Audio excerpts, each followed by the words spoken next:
El Festival de Cine de Cannes es considerado por la crítica internacional como el evento más importante del cine a nivel internacional. Ahí son inscritas las que quizá son las películas de arte más distinguidas del mundo. Son películas que, aunque muchas de las veces son comerciales, también hay nuevas propuestas que enriquecen al séptimo arte.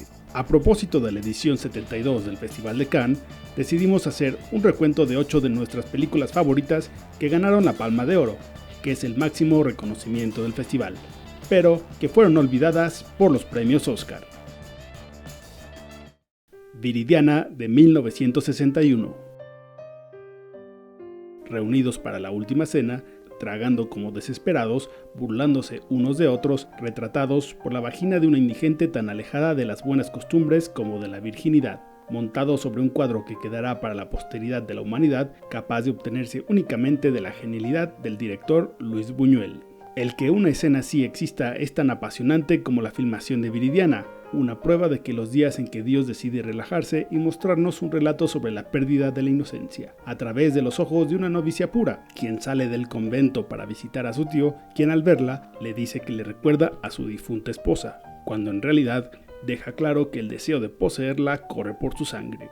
Un corazón tan puro es justo lo que Buñuel necesita para llevar de paseo por las perversiones humanas a lo largo de un guión repleto de humor negro para suavizar el deterioro del hombre. Filmado con una cámara a la altura de la mirada humana, permitiendo que los tiempos transcurran pasivamente, ofreciendo al espectador la mirada de Buñuel respecto al mundo y el hombre. Coproducida en México y filmada en España, donde fue prohibida y mandada a quemar por el régimen franquista, la película es la representación de una sociedad en eterna competencia, la cual, sin importar lo religiosa que sea, está destinada a pecar para sobrevivir.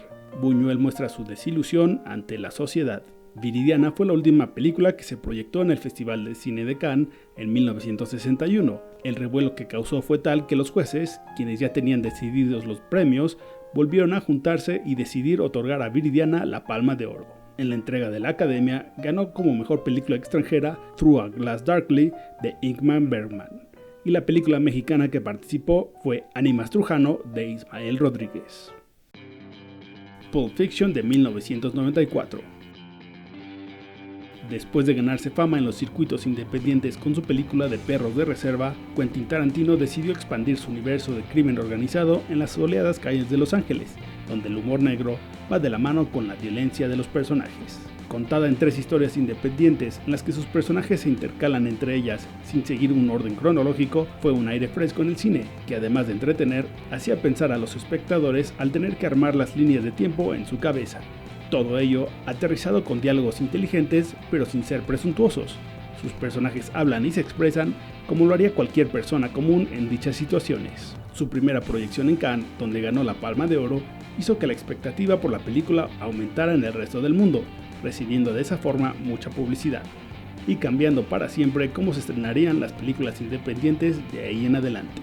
Parecía que su éxito se replicaría en los Oscar, donde recibió 7 nominaciones, pero la única que ganó fue por mejor guión original.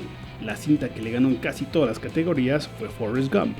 En ese caso, la Academia decidió premiar a una película con un mensaje más positivo y no a la violencia excesiva por la que Pulp Fiction era conocida en ese entonces.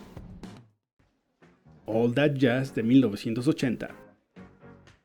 Un musical en vivo donde asistan todas aquellas personas con las que tenemos relación, con el único fin de despedirnos.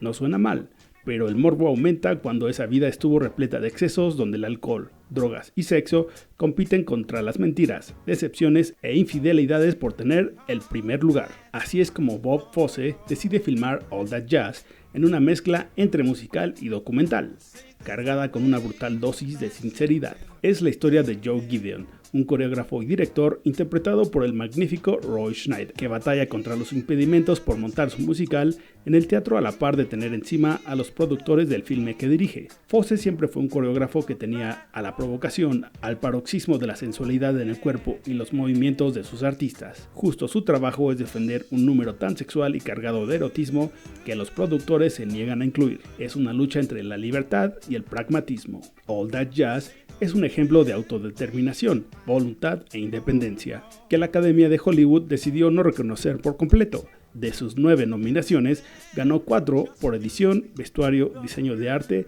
y música original. Ese año el Oscar fue para Kramer vs. Kramer. Ninguna falta hizo a All That Jazz, ya que se le otorgó la Palma de Oro en el año de 1980. Apocalipsis Ahora, de 1979. Considerada por muchos la mejor película de cine bélico, Apocalipsis Ahora está inspirada en el relato de Joseph Conrad, El corazón de las tinieblas, que además de robustecer el guión con los textos creados por el escritor y reportero de guerra Michael Herr, a este le encargó todos los monólogos internos del capitán Willard, interpretado por Martin Sheen. Lo que el espectador ve en la pantalla no es otra cosa más que el descenso a un infierno en la tierra, la capacidad del hombre para intentar aferrarse a la vida a pesar de las precarias condiciones.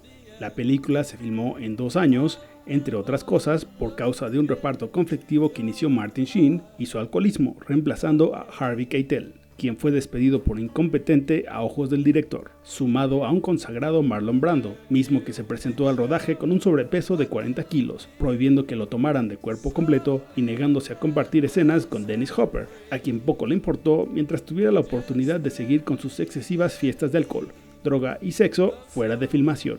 A cambio, Coppola obtuvo un fracaso en la taquilla y el casi fin de su carrera cinematográfica.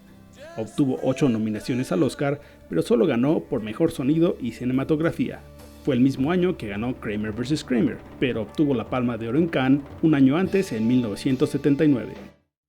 París, Texas, de 1984. Un hombre llamado Travis camina por el desierto de Texas sin recordar quién es.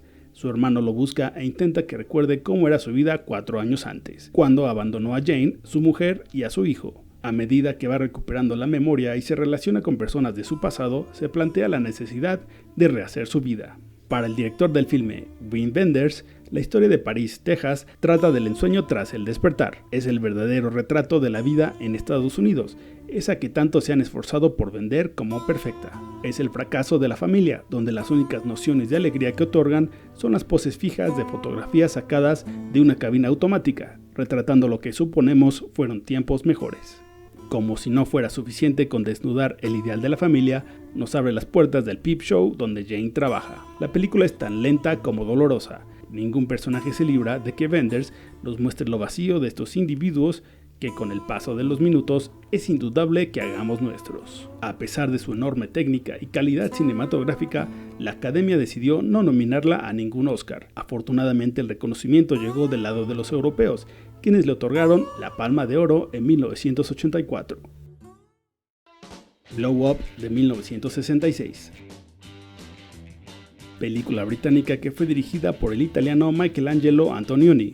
Fue una película atrevida para su época, con un ritmo ácido y surrealista que iguala en cuanto a calidad a clásicos del cine como Sin Aliento. Expresa de forma perfecta el auge de la cultura pop en Londres durante una época de grandes cambios ideológicos y la influencia en la sociedad de la música y drogas psicodélicas. Inspirada en un cuento de Julio Cortázar, trata sobre un día de un fotógrafo de modas londinense quien cree haber capturado un asesinato a través de su lente, llevando al espectador a conocer desde la alta sociedad de la ciudad hasta los callejones más recónditos de la misma.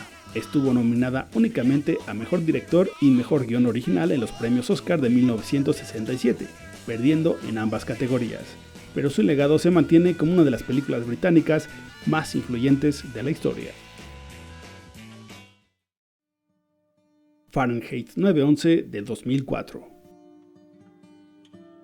Pocos documentales han obtenido el máximo premio en la historia del Festival de Cine de Cannes. El último en ganarlo fue el controversial documental político del director y activista Michael Moore. En él, expuso y criticó las políticas del presidente George W. Bush por las razones que su gobierno justificaba una guerra e invasión a Irak, donde se usó como excusa el ataque a las Torres Gemelas en 2001. A pesar de que obtuvo mucho sentido de humor ácido y mucho trabajo de investigación, causó controversia en su país por el uso de imágenes de ejecuciones a soldados estadounidenses que hasta el momento no habían sido vistas en público.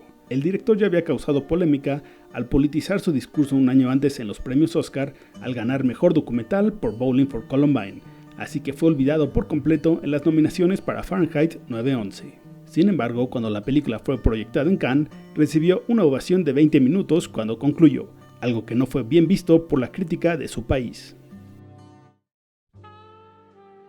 Taxi Driver de 1976.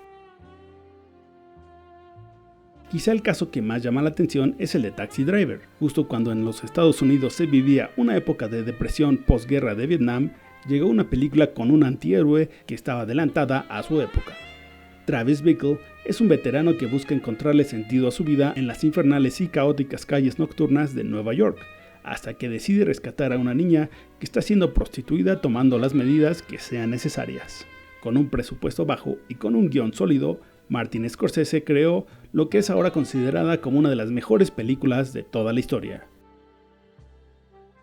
Aunque sí tuvo el reconocimiento de la prensa en su momento y llegó a estar nominada a 4 premios Oscar, no pudo llevarse el galardón ya que compitió contra Rocky de Sylvester Stallone.